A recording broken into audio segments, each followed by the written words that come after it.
Thank you.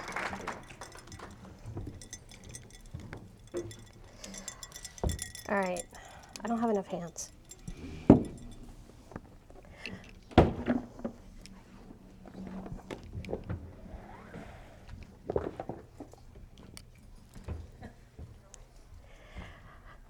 Hi, is everybody here?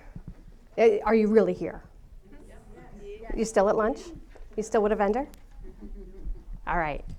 So I'm here on my mat, and that's because my mat saved my life, honest and truly. My mat is my greatest confidant. I can tell it anything, and it won't judge me, and it won't tell anybody else. I'm kind of like Linus, because I had surgery a couple years ago, and I actually took my mat with me. My husband thought I was crazy. He's like, you can't get on your mat for the next 6 weeks at least. Why are you bringing your mat with you to the hospital? And I said, because I need it. My name is Anissa Hudak, and today I'm going to talk to you about the science of PTSD. This is information that most of you probably don't know, and it's a shame that we don't get this information out, because it's a game changer for you and your healing journey. But before I get into that, I'm going to tell you a little bit about me and why I do what I do and how I got here. I'm originally from New York, and so yeah, I left the Big Apple for the Little Apple, I know, okay? You might hear me say walk, talk, quarter, coffee. Please just know that it's who I am, okay?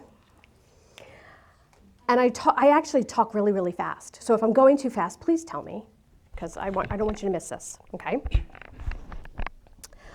And I was the daughter of a Vietnam veteran. My dad was an alcoholic. What we didn't realize was because of his PTSD, it kind of fueled the alcoholism. I can't say that I had this horrible childhood. He never beat us. He wasn't, nasty or anything like that. But there was this undercurrent of chaos, if you can understand that. And so I'm really excited to say that my dad has been sober for this April 22 years. Very exciting.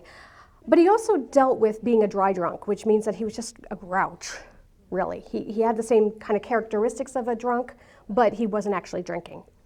And in the last 5 years, my dad has actually gone to the VA and gotten the services that he so desperately needed. And he has been able to put down the baggage that he carried. And now he smiles easily. He laughs. He actually opened up to me. We were never allowed to say the word Vietnam in my house. That was a dirty word. I mean, we would be like punished for saying Vietnam. My dad has opened up to me and he's told me what happened there. And I said, well, dear Lord, man, no wonder you drank. I would have drank too. No one should have carried what he had to carry. And I'm so proud of him. He's been in group therapy, he's been on one-on-one therapy, and amazing he's been able to connect with other men who lived similar experiences. Now my dad's gonna be 77 this year. And I know at some point, hopefully not soon, but at some point he is going to transition. And I know that he can go with a free heart. He's been able to really let this baggage go, which is amazing. When I was 18 and I was in my first year of college, I was date raped in my own bed. I couldn't wait to get a new bed. And I've seen a lot of therapists about it. Fast forward to, I should say, I have the distinction of knowing trauma intimately. My whole life has been trauma.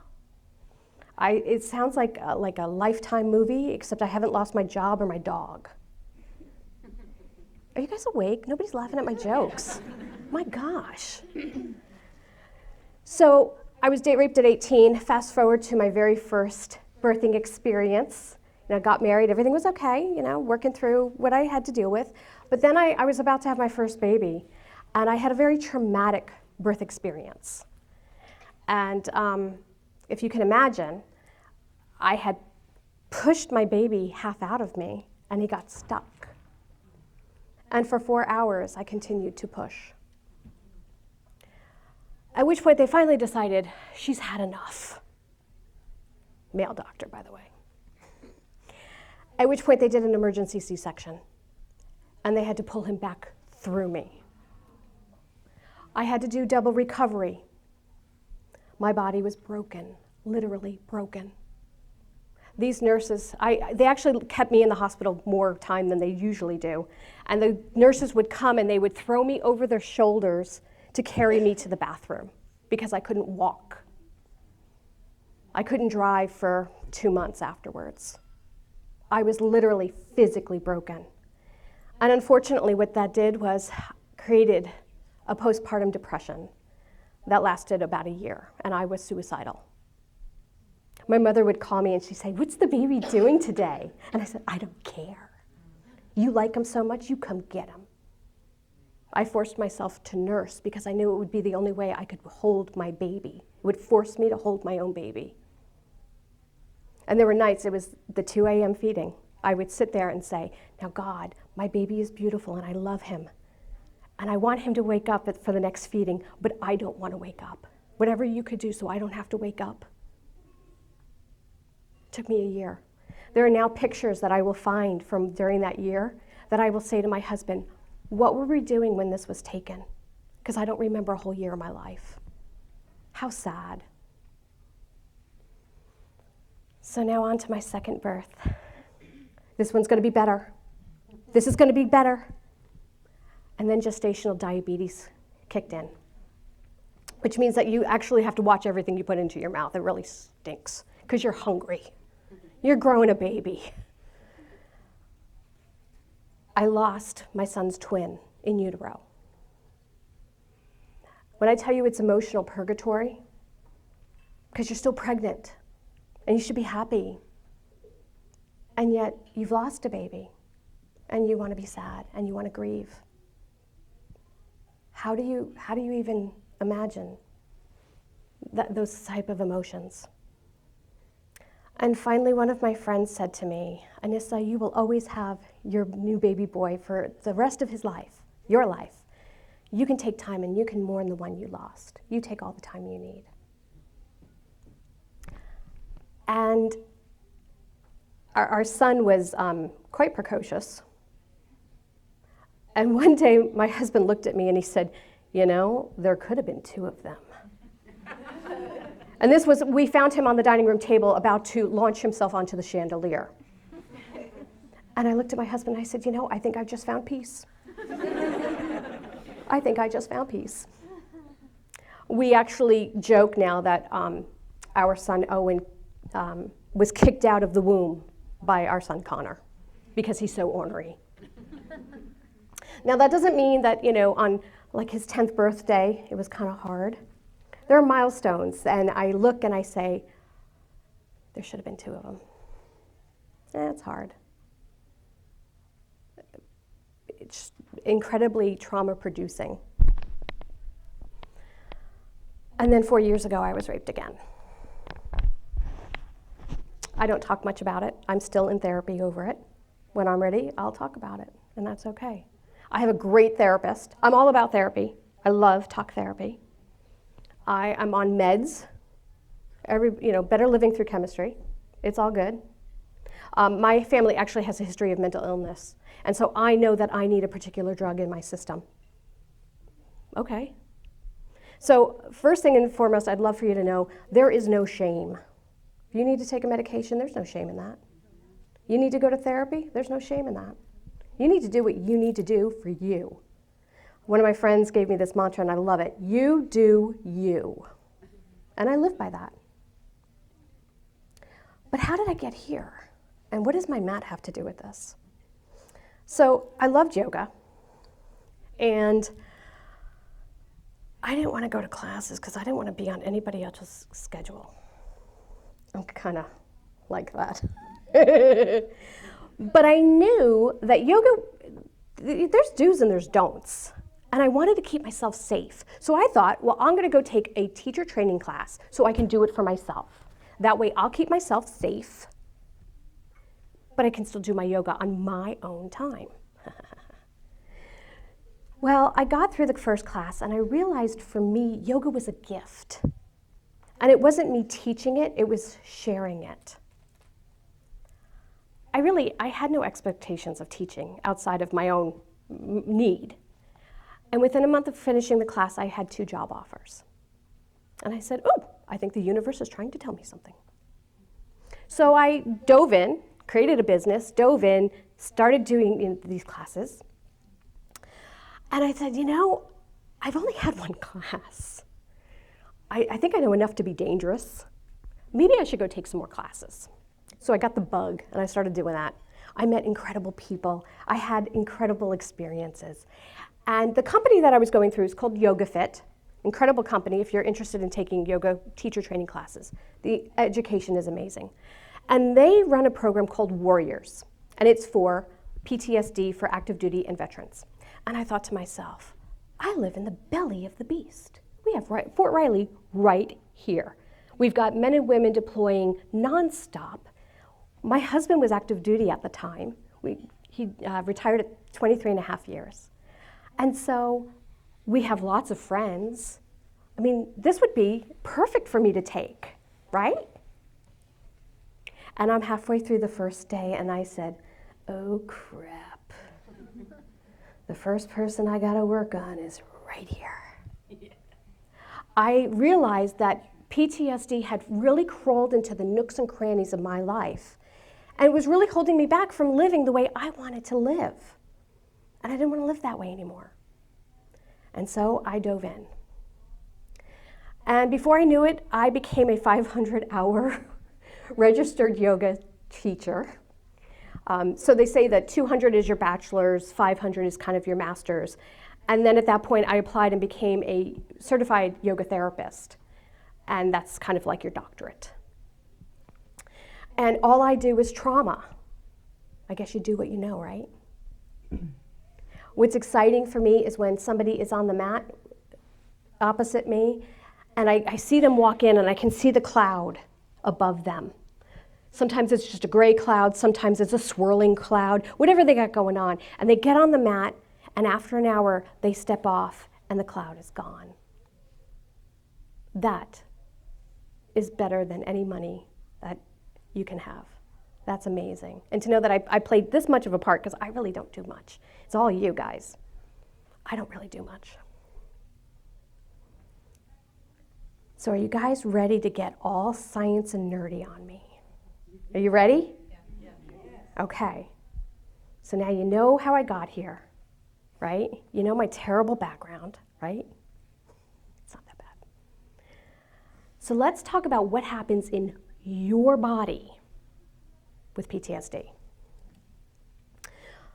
We are like most animals. We have 2 brains. We have the reptilian brain, and we have the upper echelon brain. Now, the upper echelon brain handles math equations, writing essays, critical thinking, right? Our reptilian brain handles all of our homeostasis kind of stuff, blinking, belching, breathing, stuff we don't even think about, letting us know we have to go to the bathroom. Like all that stuff is housed in the reptilian brain. What's also housed there is our fight, flight, or freeze mechanism. Now this is important, okay? Let me ask y'all, have you ever seen 2 dogs fight? What happens afterwards? When they're walking away from one another, what happens? What do you notice them doing? Anybody realize? Anybody know? Any guesses? They are licking their wounds, yeah. Okay, what else are they doing? You're right. Ooh, winner, winner, chicken dinner. They shake. Why is that important? In order to go from the reptilian brain, where they're at, fight, fight, or freeze, right? They have to reset their central nervous system, and in order to do that, they have to shake. That shaking mechanism brings them back over to the upper echelon brain.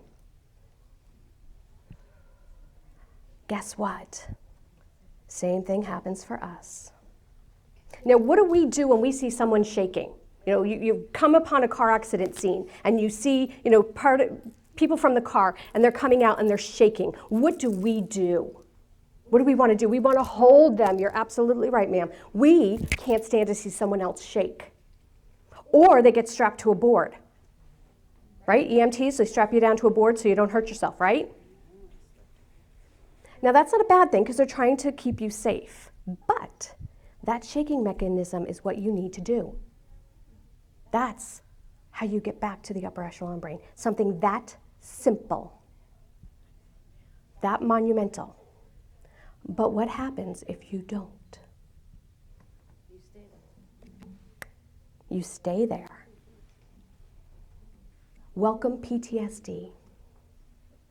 Now, how do we generally here, especially in the West, how do we handle mental health issues and PTSD? We do talk therapy and meds, which are not bad. That's a great starting point. But because this happened as a bodily function, we have to get the trauma out of the body. Do I need to say that again? It starts in the body. We have to get the trauma out of the body. And all the talk therapy and all the meds are great, but they're not going to release the trauma from your body. You hold it on a cellular level in your body. Is yoga the way to do it? Well, it's one way. I know people who love martial arts, and that's not a bad thing. Me personally, I tried martial arts for my PTSD, and it aggravated me.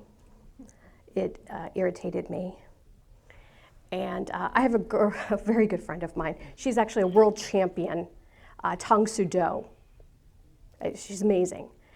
And I was sparring with her one day, and I got into it, and I hit her, and she looked at me, and she said, "Okay, now I'm going to kick your..." And she proceeded to do so. And she said, "Now you hang up your belt. This is not for you." Because it got me. Yoga, my mat, this is more my speed. I do this so I don't hurt people. And you'll find that most yogis and yoginis do that. That's why we're on our mats. But for other people, it could be going for a run. It could be martial arts. Something physical, though. Sitting down and knitting is probably not going to help you reduce your trauma. It's a great hobby, but you're not going to get it out of your body. Now, there are certain muscle groups that we work specifically to release the trauma from your body. And we work them to exhaustion. Has anyone ever heard of the psoas muscle? Yes, no, maybe, some people not. Okay, so has anybody ever heard of the hip flexor? Most people have heard of the hip flexor, right? Okay, you got two of them, by the way. So it's also known as the psoas muscle, and this muscle is so amazing because not only does it help you walk, but it is also your emotional warehouse of your body. You hold all your emotion there. Your happiness, your joy, your grief, your frustration, your anger. Everything is held in these two little muscles. And they're not really little. And oh, by the way, they're the deepest muscles of your body. So for us to tap into it, you actually get a full body workout. We're going to work all of the body because there's this huge trail that we call the psoas trail. It starts behind the knee, and it comes up into the inner thigh. From there, it's actual hip flexor here in the pelvis. From there, it juts into the back and goes all the way up the spine to where the spine meets the skull. So we're going to work your whole body because we're going to work up we're going to wake up the whole trail, get it going, and then we get into it. And we do a lot of hip flexor work, a lot of hip openers. What we're doing is working these muscles to exhaustion, and a lot of people say, "My thighs are shaking." Good. "My legs feel like jelly." Even better. "I couldn't use the bathroom after our last class." Ding, ding, ding, ding, ding. Sometimes people cry. That's good. Let it go. You don't need that. Why are you holding it? We want people to shake and we want people to cry. I live to make people cry. Not really. I've had people laugh. I've had people cackle. I had one woman cackle like she was a chicken. She cackled. I was like, you just go on with your bad self. Let it go. It's that simple. And yet, how many of us knew about it? Nobody knew. Here, when we're diagnosed with PTSD, we want to know what the symptoms are. Oh, I've got insomnia, I'm depressed, I've got some anxiety. That's great, and what do? We help the symptoms. But do we actually release the trauma from the body? No. And so that's why I said all the talk therapy and all the meds are great. But if you're not releasing it from the body, you're never going to get whole body healing. And that's what we're trying to do, is whole body healing. Wouldn't you rather whole body healing?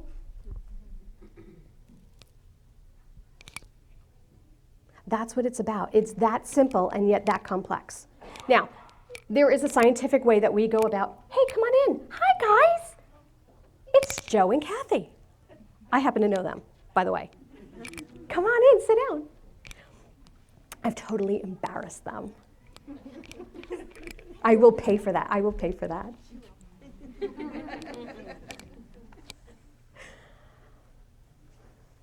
It is that simple and that complex.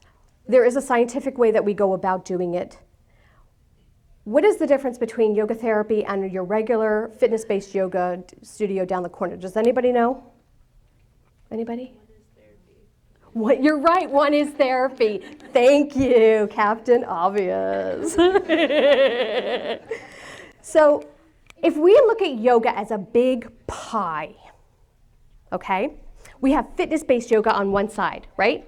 And that's, you've got Ashtanga, and you've got hot yoga, and you've got co-ed naked yoga, and you've got aerial yoga, you've got all your different types of yoga, and they're all fitness-based, and they're good. And the people who teach these classes are all well-trained. I say that, I hope. And then on the other side, you have yoga therapy. And there are yoga therapists like myself, and we all have specialties. So there is yoga for arthritis. There is yoga for cancer, yoga for cardiac rehab. We're all specialists. Mine, it's PTSD, because I know it. Make sure when you go to a yoga class, you're getting your needs met. And this is really important. If you go down to your local corner yoga studio, and you walk in and you're like, I've got so much baggage to lay down, I can't wait. If you have an emotional release on your mat, that yoga teacher may not have the education to know how to help you.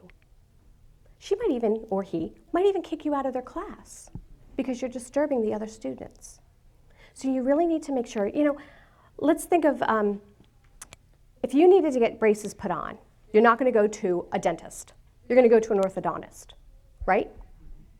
If you need heart surgery, are you going to go see your GP or are you going to see a cardiologist? You have to make sure that your needs are being met properly. There is certain education that we've gotten to help make sure that you are safe, especially if you're triggered on your mat. The rest of the people in the class are safe, and I keep myself safe. There are safety protocols in place. There are all kinds of things that we have to do. There is special wording that I use. Has anybody ever taken a yoga class? Okay, so usually your teacher tells you, okay, down dog, up dog, plank, right? And you just kind of go into the pose, right? Not in my class. Not in my class. When you're ready, please join me in down dog. Next, we're going to be moving on into up dog, whatever. I'm inviting you. Did you have a question? Did I see your hand? Okay, it was my hair, sorry. I'm inviting you. And there's a reason why. One, because I want you in your body. And if your body is really liking where you're at, you can hang in there as long as you want. Why should I tell you to move on? Who am I? You're in your body, I'm not. And two, people who have experienced trauma have had their control and their power taken away from them. I'm giving you back your choice. I'm giving you back your power. You move when you want to move. Who am I to tell you to move? One of the great things about yoga therapy is, and with all yoga, but really about yoga therapy, is the brain-body connection. When we have PTSD and we do not reset that central nervous system and we're in the reptilian brain, guess what happens? Our brain detaches from our body. Now, not literally, but they stop talking to one another. And that's why you hear about people who, like, this mother lifted her car off her child and she, didn't even feel it. And that's because they're out of their body and they're able to do things. I once saw a man who would work out excessively, and he was tearing up his hands on the lifting, on the bars. And I was like, dude, why are you doing this? One, why are you paying somebody to beat you? And two, because he was doing CrossFit. And I was like, somebody's beating you. And oh, by the way, what are you doing with your hands? You're tearing up your hands. I don't even feel it. There's a problem there. So we have to re-engage that connection. Yoga is an amazing vehicle to do that. Because when you're in a pose, I'm going to say at some point in my class, where are you feeling this? And quite frankly, I don't care what you say. I don't care where you're feeling it. I just want to know that you're feeling it in your body, because that tells me we have connected the body and the brain again. I do care. I mean, if you tell me your big toe, I'm going to be kind of concerned. I mean, When you are in a yoga pose and in a yoga class, you can't be thinking about anything but the present, or else you're going to fall over, quite frankly. Anxiety takes us into the future. We worry about what's going to happen. We can't do that on a yoga mat. Our PTSD and our depression pulls us back into the past. Can't be thinking about that on a yoga mat. You got to be right there. And so we are not only bridging the brain and the body together, but we are also making you live in the present moment. And guess what? The present moment really isn't that bad. It doesn't suck as much as everybody thinks it does. And even if an hour on the mat buys you an additional hour afterwards, it's worth it.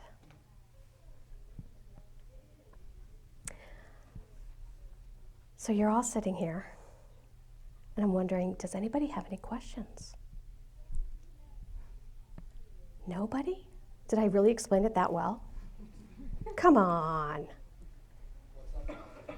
I'm sorry? What's up, dog? What's up, dog? Go ahead. Could you talk more about how our bodies hold on to trauma? Okay. Well, it's actually held in every single cell. It is primarily held in those two muscles, but it's actually in every cell of our body. It'll make its way into those two muscles, which is the psoas muscle. So have you ever heard anybody say, gosh, my hips are so tight? Ever hear somebody say that? Yeah, when I hear that, I'm like, yeah, what's going on in your life? I have a lot of people say that they can't. I remember I was working with a girl once, and she couldn't sit cross-legged because she couldn't open her hips that wide. And it's really about working those muscles to open them up, to releasing the trauma, so she can be open.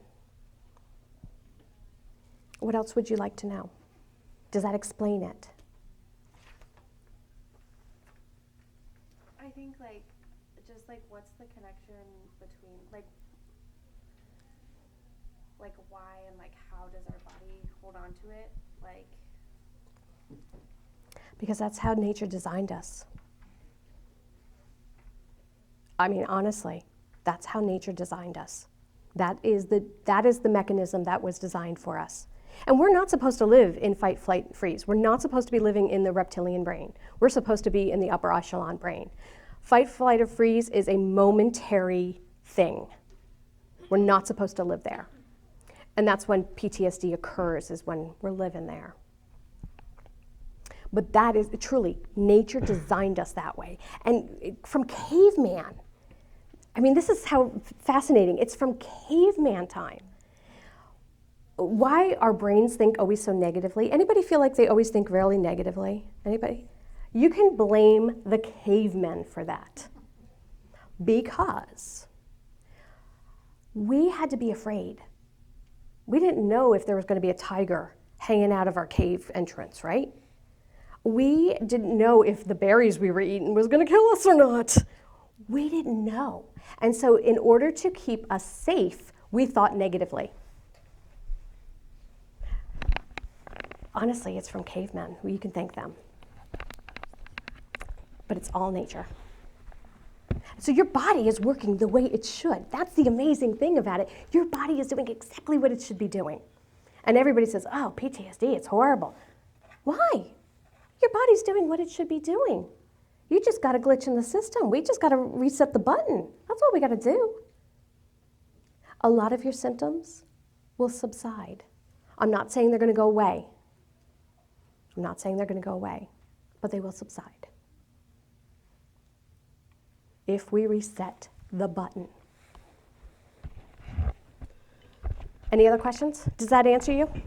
And I'm sorry, I know it sounds like a cop-out, but truly, it's just what nature intended us to do. And it's a beautiful thing, and it's a cop-out. Anybody, any other questions? Anybody want to know anything more? Really, guys? Sir? So, PTSD and the body connection, is that why things like working out are emotionally beneficial? Is it got to be a certain motion, or is it just being physically active, or being in a certain pose, or I don't know. Good if I'm question. asking that right. No, I totally understand what you're asking. Great question. Our PTSD is as individual as our thumbprints. Your healing journey is your healing journey, and it's not like anybody else's. And so for somebody going to a boxing class, they get what they need from that. Not only hormonally, as we know from Dr. Hall's presentation, right? We know that exercise gives us certain hormones, right? Not only that, but yes, in yoga therapy specifically, we access certain muscles that will help you release the trauma. Some people are able to do it through taekwondo, boxing, whatever. Are they going to shake? They might. Their whole body might shake. And that's a good thing. We want to shake. I know it sounds counterintuitive. I know you don't want to see somebody shake, but we want people to shake.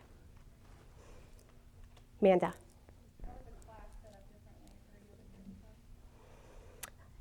So for those of you who've been to a yoga class, they're usually very zen, right? Yeah, that's not going to happen in my class. The lights are on because, people, we don't need shadows. Shadows can trigger people. How am I on time? 5? Good. I never leave my mat. Part of the reason is because it's my favorite thing in the whole wide world. But also, too, I don't want to, if I do have to leave my mat, I say, I'm leaving my mat. I'm going over here. I'm doing whatever. That way people know exactly where I'm going and what I'm doing. There's no surprises. Those of us with PTSD, we don't like surprises. We don't like not knowing. I use different phrasing. Join me here. When you're ready, we'll do this. When we get into final relaxation, otherwise known as Shavasana, right? Shavasana is the most important time of your yoga experience. It's where you actually do the most work. It's the yummiest time. Most people lie on their back, spread eagle, palms facing up, which is a beautiful thing. But if you have trauma, lying spread eagle on a floor can be very intimidating. So in my class, you want a pillow, you want a blanket, you want to lay on your side, you want to lay on your belly. How do you want to lay? What makes you comfortable? Because you're going to get more out of it if you're comfortable than if you are made to be spread eagle lying on a floor. There are no straps.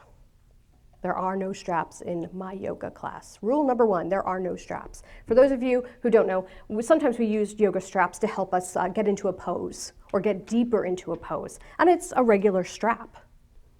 But there are so many people with PTSD who have either been tied up physically or by words or actions that there are no straps allowed in my class. No one will be tied up. Again, I keep the lights on. I have eye pillows available. If you want to black out the light, that's your choice. It's not mandatory. I do ask that you wear clothes. You laugh. In New York, you can go to hot co-ed naked yoga.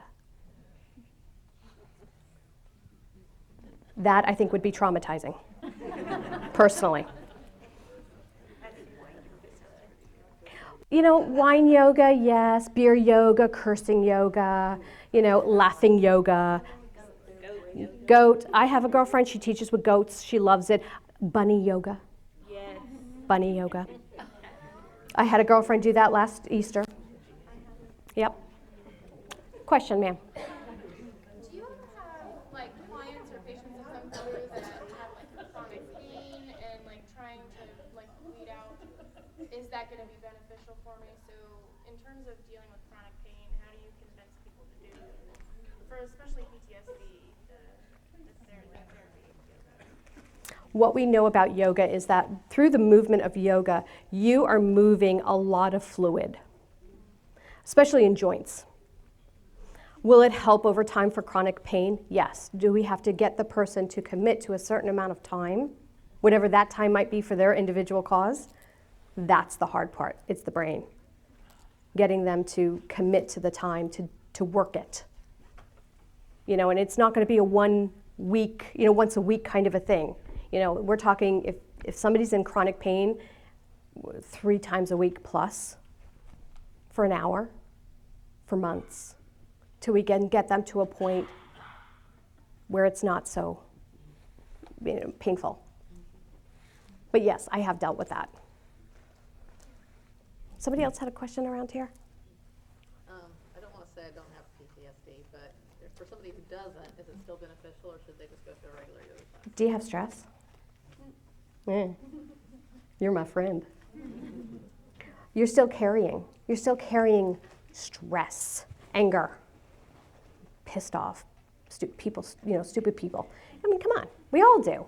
And quite frankly, we all have a touch of PTSD. You cannot live this human experience without some sense of PTSD. Now, you might be high functioning. I'm high functioning most days. Whether it's a car accident, a mugging, watching someone die, grief, anything can be, we have the stigma about PTSD. And one, I think it's from lack of education, because people don't understand that they have to reset the central nervous system. I think that that's the number 1 thing. Number 2, everybody thinks we should get over it. We need to get over it. Well, guess what? It's in your own time. You're an individual. You're allowed to take as much time as you want. You're allowed. But we all have a certain sense of it. And it could be clowns. People hate clowns. I don't like clowns. That could be PTSD provoking in some people. It doesn't matter what it is. You're allowed to have it. You're allowed to, be traumatized by it. Nobody can say, "Oh, that's silly. That's dumb. Why does that scare you?" Why not? I don't like spiders either. And if I get one on me, I'm traumatized. You're allowed. Anybody else? Because I know this man wants to turn it over to the next speaker. Okay, so real quickly, freebies that I'm giving away, okay? If you come by my table, I am giving away to everyone, okay, an hour-long yoga session with me. It's a yoga therapy session. I'm going to be emailing it to you, so you will have it forever. You can take it and do it as many times over and over and over again as you wish. That's one of the freebies. The second freebie, I couldn't do my breakout session today because of the whole room thing, and so I'm going to send you yoga nidras to do. Yoga nidras are the bomb. If you thought that body scan was cool, wait till we do some yoga nidra. So I will be also gifting that to you, sending that out to you digitally, and I have some other freebies for you. So come by my table, drop off your email with me, and I will send those out to you, okay? Thank you so much for being here today. Thank you for listening to me.